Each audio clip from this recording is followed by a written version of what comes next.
Welcome to Devotional Daily. Please remember to like, share, and subscribe to our videos. Today is October 18. Our title is What Sanctification is Not, Part 1.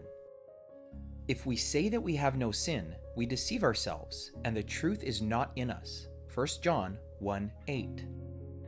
What is sanctification? Some of its aspects need to be made clear, or we risk losing the joy of the Christian life.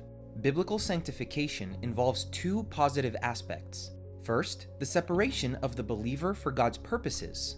From this viewpoint, the believer is holy, having been set apart.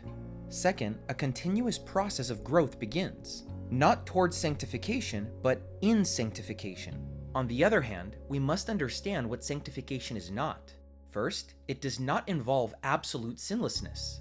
The people described as perfect in the Bible, such as Noah, Abraham, Job, David, and King Asa, were considered so because of their integrity and spiritual maturity. Despite their flaws and weaknesses, they were marked by an undivided commitment to God and His will. These were people of single-hearted dedication, whose hearts and ways were turned toward God. Second, sanctification is not a complete stage. C.S. Lewis observes that when a man is really improving, he understands more and more clearly the evil that still resides within him. When a man is becoming worse, less and less does he perceive his own wickedness.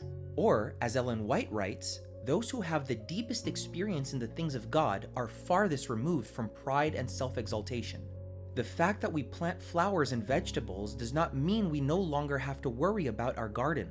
Days, weeks, or months of neglect will result in a harvest of weeds. Growth requires constant nourishment. Learning is a never-ending process because the universe to be known is inexhaustible. I often tell my students, when you get the impression that you know everything, remember, it is just an impression. Likewise, when you feel you've already attained holiness in the process, remember, it's just an impression. Until glorification, when Jesus comes back, sin remains alive in the believer's life, but it no longer has dominion over them.